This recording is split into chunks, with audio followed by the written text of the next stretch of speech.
Olá, mulheres! Aqui quem fala é a pastora Evelyn. Seja muito bem-vinda ao segundo dia do nosso estudo bíblico do Evangelho de João. Nós estamos hoje no capítulo de número 2. Que o Senhor possa te abençoar. Eu gostaria de fazer uma oração antes de nós iniciarmos. Você pode fechar os teus olhos? Pai, nós te louvamos mais uma vez. Muito obrigada por esse momento tão especial. Que o Senhor venha derramar sobre nós hoje uma porção dobrada da tua unção, do entendimento, da capacitação vinda do alto. Nós estamos te buscando porque queremos mais do Senhor, queremos sempre te conhecer mais e mais. Que teu Espírito possa nos revelar a profundidade da tua palavra e que possamos crescer também no conhecimento. Assim, Deus, nós te pedimos que o Senhor nos ilumine e revele aos nossos corações aquilo que a tua palavra nos ensina. Em nome de Jesus, você pode dizer amém? Bom, queridas, então, mais uma vez, eu quero orientar você, né? Espero que você já tenha lido aí o capítulo de número 2 hoje, para você poder compreender. Esteja com a sua Bíblia aí perto, né? Caneta, um bloquinho de anotação, um caderno, qualquer coisa que sirva para você fazer anotações, ok? Algo muito importante também é que você não leia, né, apenas uma vez. Porque se você ouvir o áudio apenas uma vez e não ir pausando, lendo no texto, acompanhando, vai ficar mais difícil para você compreender. Então, à medida que você conseguir se dedicar mais em ouvir os áudios, talvez 2, 3 vezes, e ir acompanhando, e alguma dúvida que você tiver, você também pode estar me perguntando, tá bom? Vamos lá, então? Então, como eu disse no áudio do capítulo 1, não vou estar comentando todos os versículos, ok? Apenas os mais relevantes, os mais importantes. Vamos falar, então, agora sobre o versículo 1 e o 2. Você já leu aí na sua Bíblia? Aqui está nos dizendo que no terceiro dia houve um casamento em Caná da Galileia. Esse terceiro dia significa o terceiro dia depois do último dia mencionado lá no capítulo 1, versículo 43. Você pode voltar lá e reler? Porque senão você não vai entender. Então, esse terceiro dia aqui, no versículo 1 do capítulo 2, é o terceiro dia depois do último dia mencionado lá. Por quê? Porque Jesus, lá no capítulo 1, versículo 43, ele estava vindo do lugar onde João Batista batizava. Você pode reler o capítulo 1 que você vai lembrar. Então, ele estava vindo de lá. Então, ele passa por ali onde ele encontra com Natanael, como nós falamos. E para ir, né, da onde João Batista batizava até Caná, que é onde nós estamos aqui agora, levava cerca de 3 dias de caminhada. Caná ficava cerca de 7 quilômetros ao norte de Nazaré. Então, as informações estavam ali. A sua mãe, né, a mãe de Jesus, e foram também convidados Jesus e os discípulos. Isso também nos dá a entender de que Jesus e os discípulos haviam sido convidados por causa de Maria, né? Dá-se a entender que Maria, ela era parenta da família anfitriã, ok? Até o próprio fato de Maria ter pedido a ajuda de Jesus quando o vinho acabou, sugere que ela fosse realmente parente da família que estava dando a festa. Vamos ao versículo 3? Bom, esse ministério, né? Porque a Bíblia vai falar também que é um ministério da hospitalidade. A hospitalidade lá no Oriente era algo muito sagrado, era um dever, era algo que eles priorizavam muito. E as festas de casamento, as bodas, né? Como está escrito aqui, bodas de Caná, é uma festa de casamento que estava tendo lá em Caná da Galileia. Os casamentos naquela época geralmente duravam uma semana, né? 7 dias. Imagina, acabar o vinho num evento tão importante, em algo tão, né, marcante para uma família, era algo de extrema humilhação para os noivos. Então, não era algo supérfluo, realmente era algo a se preocupar. Então, nós percebemos também que a família de Jesus, ela não era uma família rica. Embora Jesus, né, tivesse recebido, mas isso aí já fica para outro estudo, eu não posso entrar nisso aqui. Quando ele nasceu, recebeu ouro, né, mirra, incenso, mas eu não vou entrar nesse detalhe agora não. Mas o fato é de que a família de Jesus não era rica, e certamente os parentes dele também não, né, os familiares, enfim, não era. Então essa festa muito provavelmente era uma festa simples, e o que tinha de mais importante na festa era o vinho. Então imagina, acabar o vinho no meio da festa. Imagina nos nossos dias, um casamento ou um aniversário, acabar os docinhos. Que tragédia, né? E nesse versículo também nós chegamos em um ponto muito importante, porque até ali Jesus ainda não tinha, né, se revelado como Filho de Deus. Ele não tinha feito nenhum milagre. Esse vai ser o primeiro milagre de Jesus. Então até ali Jesus ainda não havia se revelado como o Messias. Mas Maria, né, como sua mãe, ela sabia perfeitamente da condição dele, né, da divindade dele, né, do propósito dele. E com certeza ela nunca se esqueceu, né, do nascimento do filho dela, de tudo que ela passou, né, durante a gestação. Com certeza ela se lembrou também das palavras do anjo Gabriel. Você se lembra? Está registrado lá no Evangelho de Lucas, quando Gabriel se apresenta a Maria anunciando que ela seria, né, envolvida pelo poder do Espírito e ela daria luz ao Messias. Então, isso tudo fez com que ela se dirigisse a ele, né, em busca de uma solução para esse problema. E Maria, ela foi muito, vamos dizer assim, injustiçada por tudo que aconteceu. Muitas pessoas não acreditaram nela, né? Até então, como Jesus, mais uma vez eu repito, não havia se revelado ainda, com certeza Maria foi muito caluniada pela própria família. Então, talvez ela estivesse ali ansiosa, esperando pelo dia em que ela seria, enfim, justificada, né, diante de todas as pessoas. Todos aqueles que zombaram dela durante 30 anos iriam realmente ver que o filho dela era o Messias, que tinha, né, ali o poder e seria aquele que iria mudar a história da humanidade. E mesmo assim, né, com tudo isso, com talvez todos esses pensamentos na sua mente, né, Maria, ela não pediu para Jesus que ele fizesse algo a respeito do que estava acontecendo ali naquele momento. Ela apenas disse que a ele o que estava acontecendo e deixou que ele, né, que o próprio Jesus agisse segundo a sua vontade e sabedoria. Então aqui nós aprendemos algo com ela, né?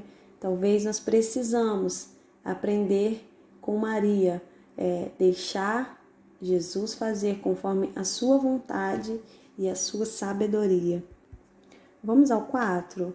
Esse versículo é um tanto polêmico, né? Muitos falam, nossa, mas será que Jesus foi grosseiro com a mãe dele? Como ele fala dessa forma? Mas, na verdade, mulher era uma forma respeitosa de se dirigir a alguém. Lá no capítulo 19, 26, você vai encontrar isso também, uma referência sobre isso. Então, ele diz, ainda não é chegada, né, a minha hora. Isso parece que está indicando de que a hora, né, de Jesus realizar os seus milagres, se revelando, enfim, como Messias, ainda não havia chegado. E ele sabia muito bem disso, pois ele é o próprio Deus. Então, ele sabia quando seria o momento, né? Então, isso dá a indicar realmente isso, de que realmente não era ali o momento. E essa mesma expressão é usada em outras passagens. Você vai ver lá no capítulo 7, 8, capítulo 12, enfim. Durante todo o estudo você vai ver que Jesus ele vai usar essa expressão. No versículo 5, nós vemos ali, né? essa resposta de Jesus a Maria parece, né, demonstrar que ele se recusou a fazer algo a respeito do que estava acontecendo. Mas mesmo assim, ela esperava que ele fizesse alguma coisa. Muitos, né, alguns cogitam a hipótese de que era um costume também os convidados levarem o vinho para o casamento. E como eles não haviam levado, ela esperava, né, que ele operasse ali um milagre por retribuir essa falta deles em ter ido à festa sem levar, né? Enfim, isso são algumas suposições, tá? Não é nada concreto. Mas talvez às vezes até o tom de voz de Jesus tenha feito com que Maria percebesse que ele faria alguma coisa, porque a mãe conhece o filho, não é? Por mais que para nós ele tenha parecido ríspido, ela sabia que no fundo ele iria fazer alguma coisa. Tanto é que ela responde: fazei tudo quanto ele vos disser. Então ele fala daquela forma com ele, né? Que tenho eu contigo, mulher, ainda não é chegada a minha hora. Então mesmo assim ela sente que ele faria alguma coisa e ela vira para os servos e fala: fazei tudo quanto ele vos disser. Então isso é um conselho maravilhoso para a nossa vida. E nós podemos lembrar aí várias passagens que falam sobre a obediência, né? Lá em Provérbios, capítulo 3, 5, 6, temos Salmos 37, nós temos o Evangelho de Mateus também, no capítulo 6, versículo acho que 33. Então, nós entendemos que a plena obediência, ela traz alegria, ela traz satisfação e ela traz transformação à nossa vida. No versículo 6 vai falar sobre as talhas, né? Estavam ali 6 talhas e cada talha dessa cabia 2, né, ou 3 metretas que eles falavam. Até anotei aqui porque é bem complicado, né? O que dava um total ali de 480 a 720 litros. Olha quanto vinho cabia numa talha daquela. Então, essa metrata aí, que é uma medida da época, caberia, né? Daria uma capacidade de cerca de 40 litros. 40 litros. Olha quanta coisa cada uma daquelas talhas iria render para aquela festa de casamento. Nossa, foge até o nosso entendimento, porque, né, 480 litros, sendo que cada metreta, olha, vê se você vai entender isso aqui. Cada metreta, que é uma medida de capacidade da época, cada uma era cerca de 40 litros. Então, imagina 480 metretas. Meu Deus, é muito vinho, não é, gente? Então, na tradição judaica, eles tinham vários tipos de rituais de purificação, né? Então, essas talhas, elas provavelmente eram usadas para guardar a água para esses rituais de purificação. Tanto quando as pessoas chegavam, né, que usava ali para lavagem das mãos, né, se estendia também para lavar os copos, os vasos, os jarros. Então, essa água que estava reservada na talha, ela tinha um objetivo. Mas, quando Jesus chega, as coisas mudam, não é? Vamos fazer aqui um resumo entre o 7 e o 10, ok? Versículo 7 e o 10. Olha só, nas bodas judaicas, um dos convidados, ele ficava responsável pela festa, né, com o mestre de cerimônia. E essa pessoa era encarregada de levar os convidados às mesas e de cuidar do perfeito andamento da festa. Era o organizador da festa, né, gente? Então, geralmente, era servido o quê? Primeiro, o vinho de melhor qualidade. Depois que os convidados estavam já satisfeitos, o vinho de qualidade inferior era servido. Então, na festa em questão, esse segundo vinho era tão bom que o mestre-sala ficou surpreso com o fato de ter sido servido no fim da festa e não no início, como era uma tradição, né? Porque realmente o vinho que era servido era um vinho, né, de altíssima qualidade. Então, assim, Jesus ali, ele nos ensina algo também, que tudo que ele faz, né? Não importa se é no início, se é no meio ou se é no fim, sempre é o melhor, sempre é perfeito. Vamos lá para o versículo 11?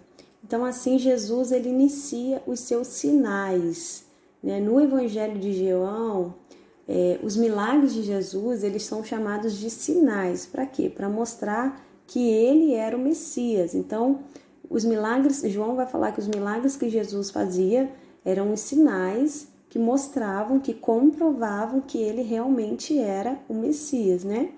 Então, existem 7 sinais no Evangelho de João que eles são descritos em uma sequência, ok? Se você quiser anotar aí as referências, olha só, estão 7 em sequência, do capítulo 4, capítulo 4, capítulo 5, capítulo 6, no capítulo 6 tem 2, depois lá no 21, no 9, enfim, vocês vão seguindo aí a leitura que vocês vão conseguir achar essa sequência aí, ok? O texto aqui deixa bem claro que os sinais eram para manifestar a glória de Cristo, ou seja, a sua divindade, né? Quando Jesus transformou a água em vinho, ele demonstrou o seu poder o quê? Criativo, de criação, de fazer as coisas, de mudar as coisas, né? Ele fez em poucos segundos o que geralmente era feito em semanas ou meses, porque a fabricação do vinho, você sabe que não é de um dia para o outro, né? Diz até que o vinho, quanto mais tempo ele fica, melhor ele é. Quanto mais velho, mais saboroso. Então, Jesus é incrível. Então, nesse primeiro milagre, ele já demonstra ali o seu poder criativo. E algo muito interessante, essa é a primeira vez que o texto diz que os seus discípulos creram nele. Para você ver, os discípulos já estavam com ele há algum tempo, mas apenas depois que ele faz o seu primeiro milagre, então é que eles começam a crer nele. E isso nos traz um ensinamento. Será que nós cremos no Senhor apenas quando ele faz milagres, quando ele faz alguns sinais? Vamos ao 13? Vamos lá. Então, todo homem judeu ele tinha que ir para Jerusalém 3 vezes por ano para as festas, né? A festa da Páscoa, a festa do Pentecoste e a festa dos Tabernáculos. Você vai ver isso daí registrado em Êxodo e Levítico, né? Quando Deus vai ordenar ali as festas, né? Sobre o povo depois que eles são libertos da escravidão.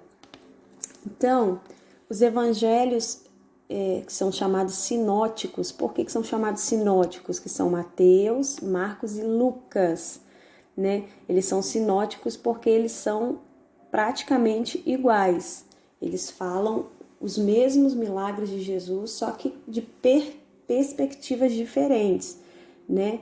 Cada um do seu ponto de vista, mas eles vão repetir. Você vai ver diversas vezes, tanto no Evangelho de Mateus, quanto no de Marcos, quanto de Lucas, os mesmos relatos, só que de ângulos diferentes, se você ficar mais fácil para entender assim. Então, são chamados evangelhos sinóticos, porque eles falam sobre as mesmas coisas, ok? Então, esses evangelhos, eles dão mais ênfase ao ministério de Jesus na Galileia.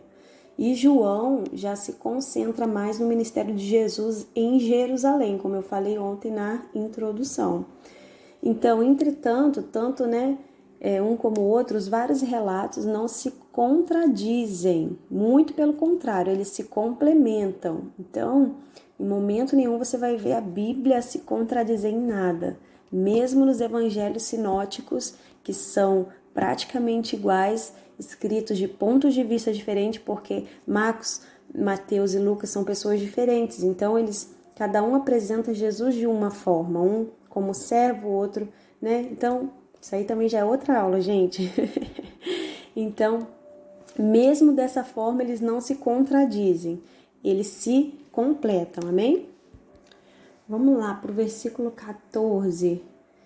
Gente, Jesus vai purificar o templo. Isso daqui também é algo assim, merece a nossa atenção, merece a sua atenção.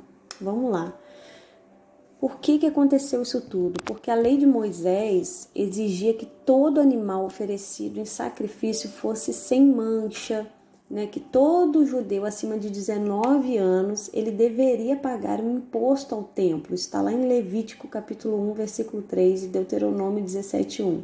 Isso era um mandamento das leis de Moisés, que o povo até então seguia rigorosamente essas leis de Moisés. Então, por essa razão, era necessário que houvesse o quê? Os coletores de impostos, né? Os inspetores lá no templo, para verificar os animais que eram oferecidos no sacrifício. E esses oficiais, eles não aceitavam o quê? As moedas pagãs. O que significava isso? Porque essas moedas, elas tinham imagem do imperador romano, né? E os pagãos, eles adoravam outros deuses, então não aceitavam essas moedas no templo, porque era como se fosse para eles um pecado. Então, depositar essas moedas lá no gasofilácio do templo era considerado um insulto muito grande. Então, o que eles faziam para suprir os visitantes com os animais e as moedas que eram aceitas? Os vendedores dos animais e os cambistas, eles montavam as suas barracas lá no átrio externo do templo, né? Eles começaram a montar ali, porque quando os viajantes chegavam para comprar os animais, eles não precisavam pagar com a moeda deles, que não seria aceita ali. Então, eles já faziam logo o comércio deles ali mesmo. Eles começaram a ganhar dinheiro dentro da casa do Senhor, dentro do templo, fazendo dessa forma. Eles achavam até que estavam fazendo algo agradável, mas na verdade não estavam. Porque eles começaram, esses inspetores, esses coletores, né, os cambistas, eles começaram a agir desonestamente, porque eles começaram a cobrar uns preços muito altos pelos animais que eles estavam vendendo ali. Olha só lá no versículo 15, esse chicote de cordas, né, que Jesus usou, está escrito na versão NVI, tá bom? Dessa forma, não sei qual versão a sua Bíblia, mas na versão NVI está escrito chicote de cordas, que Jesus usou. Era um objeto bem simples, né? Não era uma arma propriamente dita, mas serviu muito bem para espalhar as moedas, né, dos cambistas, dos animais que eram vendidos ali. Né? Jesus realmente revirou tudo, jogou tudo para o alto, e essa atitude de Jesus era um sinal de autoridade já e de juízo. Aí lá no versículo 16 e 17 também, né, deixa bem claro para nós que essa purificação do templo, ela foi a primeira apresentação pública de Jesus a Israel, ok? A primeira apresentação de Jesus pública a Israel. Ele se apresentou ali como Messias. Então, o ministério do Messias começou no templo, né? Ele veio para purificar o templo. No versículo 19, Jesus aqui ele já não estava falando do templo material, e sim do seu próprio corpo. Jesus ele sempre vai fazer desde o início ele faz essas referências sobre a sua morte e ressurreição. Aqui ele já está falando do seu próprio corpo como templo, como João deixou bem claro no verso 21. Né? Jesus aqui ele estava falando da sua morte. Então, desde o início, desde aqui da purificação do templo material, ele já faz essa alusão à sua morte e à sua própria ressurreição depois. Vamos ao último versículo 25. Então, assim, sem que ninguém dissesse nada, né? Sem que alguém dissesse coisa alguma para Jesus. Jesus já conhecia o coração das pessoas. Jesus conhece o seu coração, ele conhece o meu coração. A gente não precisa dizer nada a ele, ele conhece tudo, ele vê todas as coisas, né? Jesus ele via tudo nas pessoas como se ele estivesse vendo um cartaz, sabe? Um outdoor. Quando você passa uma avenida, é impossível você não ver um outdoor, mesmo que esteja em alta velocidade, porque ele chama atenção. E Jesus ele conseguia ver, né, dentro do coração das pessoas. Né? Isso já é uma outra né, indicação também da sua divindade, do seu poder. E no Antigo Testamento, somente Deus disse ser conhecedor do coração de todas as pessoas. Deus diz isso lá no primeiro livro dos Reis, no capítulo 8, versículo 39. Amém, queridas? Bom, nós chegamos ao final de mais um estudo. Eu espero que você tenha conseguido compreender, espero ter conseguido te ajudar, né, mais um pouco a compreender as Escrituras. Volto a dizer, é importante você ouvir o áudio, pausar e ir conferir o versículo na Bíblia, senão não vai fazer muito sentido o que eu estou falando com você, tá bom? Você precisa ler, reler, ouvir novamente até aquilo que está sendo dito e aquilo que está escrito fazer sentido ao seu coração. Não se esqueça de sempre pedir ao Espírito Santo para te ajudar e iluminar. Amém? Que Deus te abençoe e até o próximo capítulo.